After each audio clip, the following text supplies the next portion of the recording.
වයස අවුරුදු 14න් පහළ බාලිකා මීටර් 206 දිවීමේ තරග ඉසව්වේ අවසන් මහා තරගයේ ආරම්භ වීමට කටයුතු සූදානම්මින් පවතින.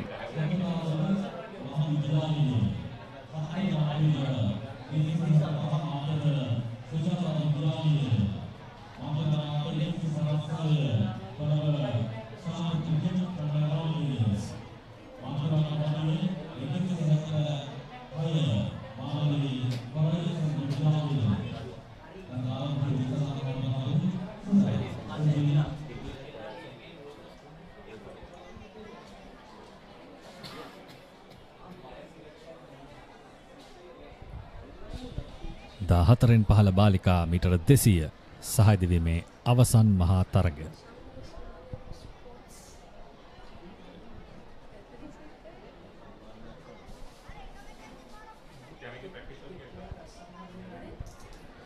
ආරම්භ කරනවා වයස අවුරුදු 14න් පහළ බාලිකා මීටර 200 සහාය දිවීමේ අවසන් මහා තරගය.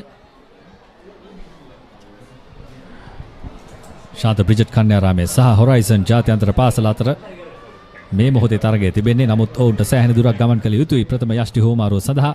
ඒ අතරතුර මන්තිරු අංක 6න් සුජාතා විද්‍යාලය ඉදිරියට ඇදෙනවා. ශාන්ත බ්‍රිජට් කන්‍යාරාමයේ ප්‍රථම යෂ්ටි හෝමාරුව සිදු කළේ. නමුත් ඇතුළත මන්තිරු දෙකෙන් ප්‍රබල කණ්ඩායම් දෙකක් නිමල මරියා කන්‍යාරාමයත් කොතලාවල විද්‍යාලයත් හොඳ සටනක් ලබා දෙන බව පෙනෙනවා. සුජාතා විද්‍යාලය තවමත් ඔවුන් ලබාගත් ඉදිරිය රඳවා ගන්නට උත්සාහ කරන්නේ. හොඳ තරගයක් ක්‍රීඩිකාවන් තිදෙනෙක් අතර දැන් බ්‍රිජට් කන්‍යාරාමයේ ඉදිරියෙන් සුජාතා විද්‍යාලය දෙවනුව තෙවනුව නිමල මරියා කන්‍යාරාමය. දැන් ඒත් එකම අංක 230 වේගෙන් ඉදිරියට ඇදෙනවා. අංක 230න් ජයල නිමල මරියා බාලිකා විද්‍යාලය ඉතාමත් හොඳ පෙරමුණක් මේ දක්වා ගොඩනගාගෙන තිබෙනවා. අංක 154 මේ වෙනුවට දෙවන ස්ථානයේ පසුවන්නේ. කෙසේවත් තවමත් අංක 230න් නිමල මරියා බාලිකා විද්‍යාලයේ ක්‍රීඩිකාව පෙරමුණ ලබාගෙන සිටින්නේ. දැන් තීරණාත්මක යෂ්ටි හුමාරුවක් නිමල මරියා කන්‍යාරාමයේ ලබාගත් ඉදිරියට රැගෙන ගියහොත් ඔවුන්ට පුළුවන් විශ්මයජනක ජයග්‍රහණයක් ලබා ගන්නට අද දිනය තුලදී. නමුත් හොඳ සටනක් ලැබෙනවා ඔවුන්ට අනෙක් ක්‍රීඩිකාවගෙන්. අංක 154න් මේ තරග වදින්නේ කොතලාවල මහාවිද්‍යාලය කඩුවෙල. ඔවුන් සටනක් ලබා දෙනවා. දැන් ප්‍රථම ස්ථානයට පැමිණ තිබෙන්නේ කොතලාවල විද්‍යාලය. දෙවන ස්ථානය නිමල මරියා විද්‍යාලය. තෙවැනි ස්ථානයේ සුජාතා විද්‍යාලය. මේ දැන් ජයග්‍රහණය වාර්තා කර ගන්නවා කොතලාවල ක්‍රීඩිකාවන්. ඔවුන්ගේ විද්‍යාලය ඔසවා තබනවා මේ තරගාවලිය තුල.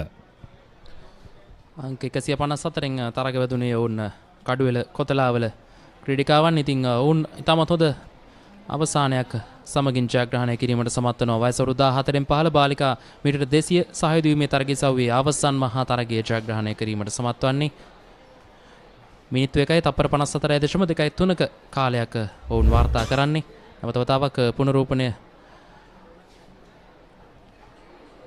ආරම්භයේදී නැවත වතාවක් අංක 156න් කොළඹ ශාන්ත බ්‍රිජට්ස් කන්‍යාරාමය සෑහෙන වේලාවක් පෙරමුණ ලබාගෙන සිටිය. කෙසේවත් මැද තනතිරුවල සහ නැම්මේ වාසියත් සමගින් නැවත වතාවක් සෑහෙන වෙනස් වීම ප්‍රමාණයක් අපට දක්නට ලැබෙනවා. මේ අවසන් යෂ්ටි හුමාරුව එහිදී පෙරමුණට පැමිණීමට සමත් වෙනවා කඩුවෙල කොතලාවල මහාවිද්‍යාලයේ ක්‍රීඩිකාවන්.